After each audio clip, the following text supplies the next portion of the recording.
started on interpolation. So the next topic we're going to talk about, you'll see there's, in many numerical methods books, you will see that they start with doing what we call nonlinear solvers, okay? Root finding, and as opposed to linear solvers. I like to start with linear systems of equations because we can do linear systems and themselves, and then we can do interpolation, we can do regression. Okay, and then we can go to nonlinear solvers, which we will reduce to linear systems as well. So you can see the reasoning behind starting with linear solvers, okay? Let me open up the slide for interpolation. What do you understand when I say interpolation?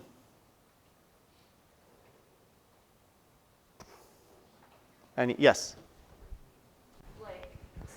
Especially when you're collecting a lot of data, right? So interpolation yeah. would be if you were you've had gaps in the data, right? Where little holes there. Yeah. Where yeah. you would continue the relationship between them. Yeah. Yep. Other. Yeah. You posted this. Yes. Okay. So interpolation, just like Katrina said, is oftentimes we have a set of data, x and y. Okay. An independent variable, say temperature, and then density is a function of the temperature, okay? And typically when we measure, these values come from measurements, okay? And these measurements, we cannot continuously measure. You typically measure temperature of 100, 200, 300, 500, for example, and you get the density. And you get a collection of points that describe, for example, density of a gas versus temperature, viscosity of a gas versus temperature, okay? But in practice, sometimes you want the density at a point between those values. So let's say you have the density between 100 and 300. You have the density values at 100 and 300. You want it at 255.3. What do? You interpolate. Okay, that's what we understand by interpolation. Mathematically, formally, given a set of data point pairs, xi, yi, the way to think about this is independent variable and dependent variable. Because what's going to happen now, we're going to do a paradigm shift in our use of nomenclature. We've typically used x for the unknown. Over here, we know what x is. And our unknowns are going to become the coefficients, as you will see in a second. Okay? But think of it this way. You have data pairs, xi and y. Dependent variable. Dependent variable is the one that you choose how to control. And the dependent variable is measured as you change the independent variable. Okay? One example is this table taken from Incropera. That's Fundamentals of Heat and Mass Transfer. It's a standard table that gives you properties of air at atmospheric pressure. The independent variable in this case is the temperature. And it goes from 100 to 1,000. That's in the first column. And then you have a bunch of properties, the density, heat transfer coefficient, and the viscosity. Okay? So you have a bunch of data. But like I said, we measure. It's easier for us in the lab sometimes to just measure at fixed intervals because they make sense, right? But oftentimes you need data between the gaps, between 750 and 800, between 900 and 950, okay? And that's the idea of interpolation. So the motivation is we typically have these discrete tabulated data, and we need to interpolate. Okay. The concept behind interpolation, the initial concept is, why don't we fit between 2 points, we fit a line. Between 3 points, we fit a quadratic. Between 4 points, we fit a cubic, and so on, right? So the idea is, let's take a polynomial function, and polynomials are very easy to deal with because they're like simple form ax cubed plus b squared plus cx plus d, right? So let's take a polynomial of an arbitrary form and just fit it within the data, okay?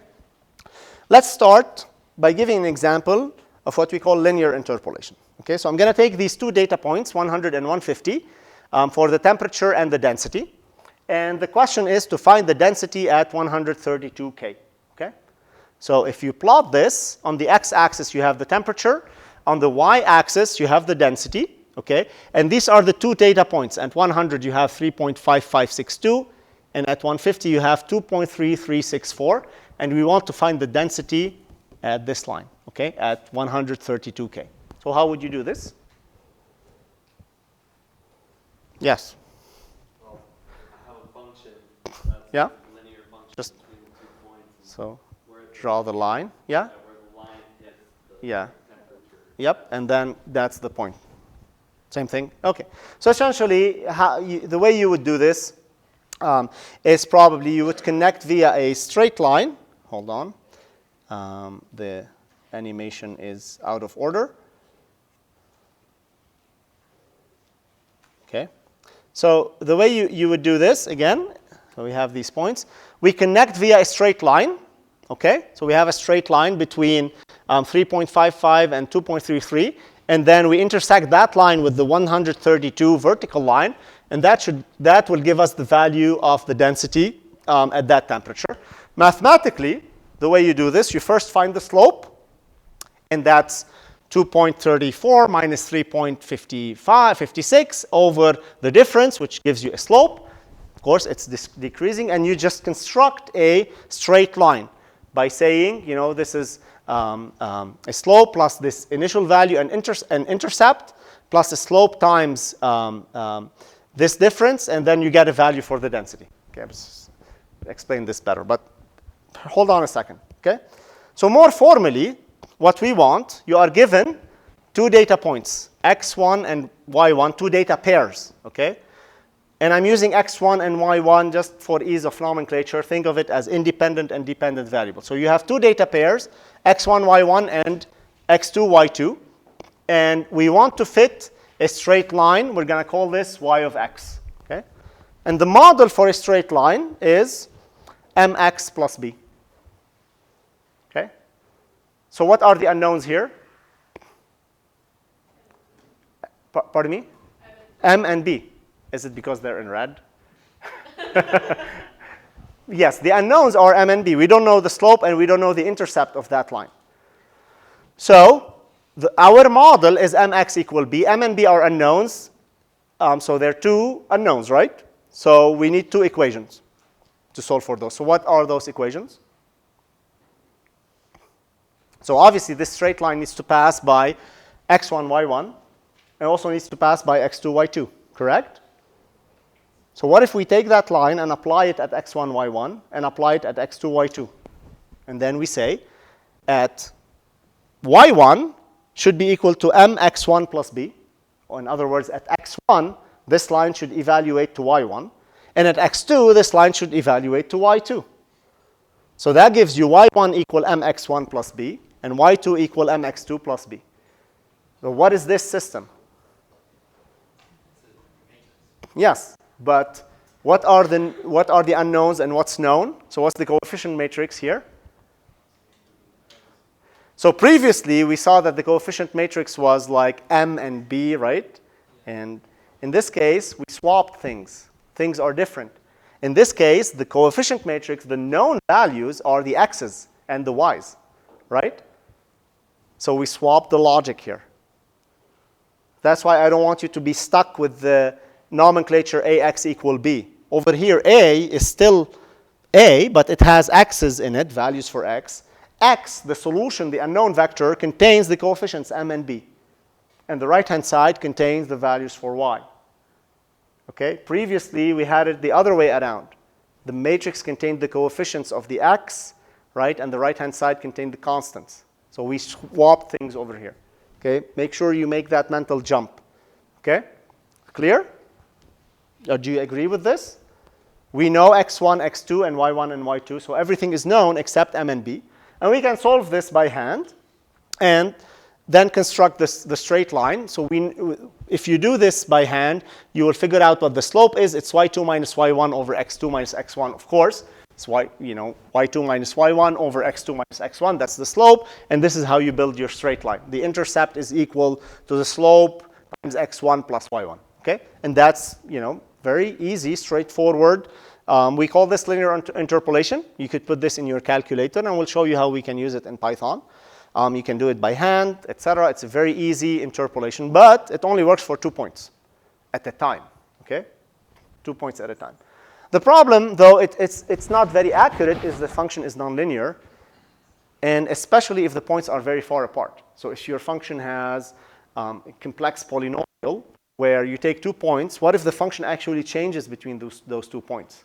You're not going to be able to capture that trend. You're going to just draw a straight line. in between, okay?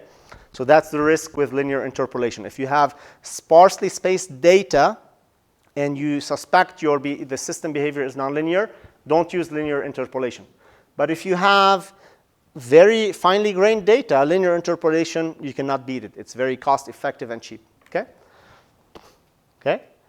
Density of air is a function of temperature. So if we plot now the density versus the temperature, this is what you get. Now, we said we can do linear interpolation 2 points at a time, but you can apply that to an entire data set 2 points at a time. So we start with the 2 points, 2 points, 2 points. And what happens then when you do this, you just connect every 2 lines by a straight line. So if you zoom in, this is what you're getting. You're just getting a straight line between each and every 2 points. The equation is going to depend on the 2 points that you're looking at. So the slope is going to be different for every pair, okay? Every pair of pairs, okay? Now, we can program this in Python. I'm not going to ask you to. We're just going to use a built-in Python function because this is very simple right here. And the built-in function in Python, it's from the NumPy library called interp, okay? You call it by using numpy.interp. Okay, so what are the arguments for numpy.interp? It takes 3 arguments, blue, red, and green, and returns a blue argument. So it takes in what I call xe, xi, yi, and returns ye. Okay. Now, why did I use this nomenclature? The xi and yi are the data that they're input. They're your input data. You know those. Okay, so xi is the independent variable, could be a vector, okay, or it could be just 1 point. So if you give it 1 point and 1 point, you can ask it to do interpolation for 1 point, or even a bunch of points in between the two, okay? But it also can be an entire data set, and what it does internally, it will do an interpolation every pair of points at a time, each pair of points at a time. So xi and yi, in this example, those would be the temperature and the density, okay? Xe is also a known value, is the value at which you want to evaluate the interpolation.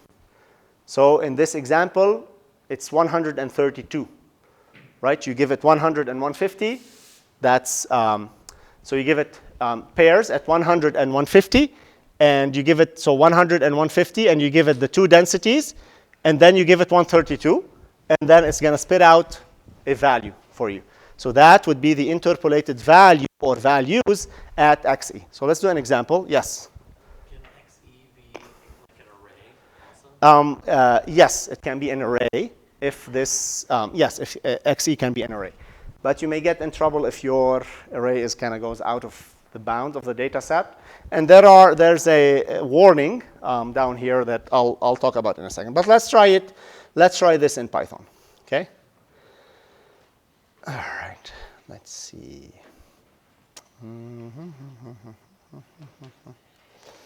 Lectures, interpolation, class, interpolation, demo. So I'm going to create a new Python notebook if you want to follow with me.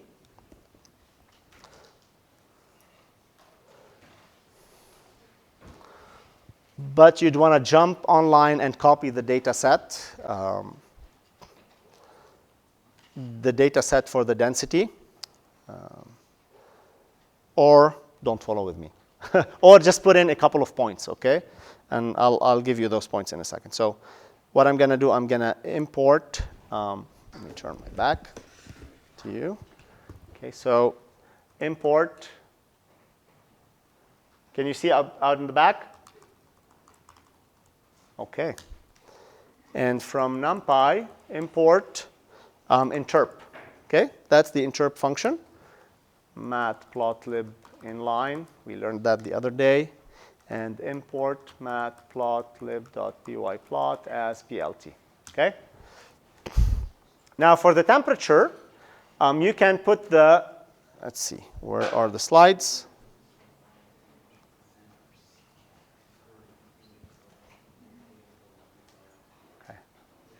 So if you see my temperatures here, they go 100, 150, 200, 250, 300.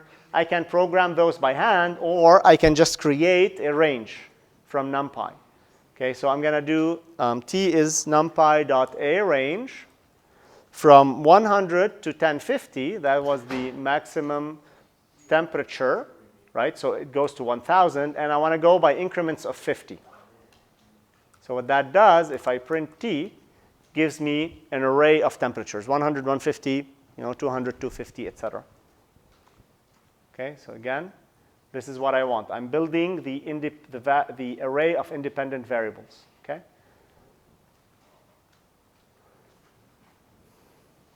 Okay. For the density, I already kind of put that in manually. And what I would recommend you do is instead, let's just do it together, actually. I'm going to just take two values for the temperature. Let's say 100 and 150. And I'm going to get the density. So I'm going to make them NumPy arrays, because I need to sort them later. NumPy.array. OK, I have 2 minutes, so we'll do this example, and then I'll let you go. And we had these two values for the density, correct? 3.5562 and 2.336. Right? And the way to use interp is simple. We want to interpolate to 132. Interpolate or find density at t equal 132 k. Right? So what we do is we call interp, and you open parentheses. If you press Shift-Tab, it gives you the function signature. It explains to you what this expects. So it expects an x. This is where we want to evaluate the interpolant. And we want to evaluate this at 132. That's the independent variable. X is the independent variable, 132. And what do we want to give it? We need to give it at least 2 points. OK? 2 points. So I'm going to give it the array of t and then the array of rho. OK? So this contains 100, 150, and this contains 3.5 and 3.3. But together, they form two pairs. OK? And if I press Shift-Enter, that gives me 2.775 for the density. So in other words, we were looking for the density at 132, and that's how you do it. OK? We could have given interp the entire array. It will automatically find the pair that is of interest between which the 132 lies, and would do the interpolation for you. OK? You could ask it to do multiple points. So let's say you want to get the density at 132 and 133.1 and 134. OK? It's going to give you a list of points, a list of values, density at 132, density at 133.1, density at 134. But they all lie between these 2 points. Now, when you have a large data set, just give it the entire data set. And don't worry. As long as your point is within that data set, Python will do the work for you. It will find the 2 points that straddle your point of interest and give you the value. OK? Very simple. All right. I will see you next Tuesday. Homework assignment is going to go out tonight.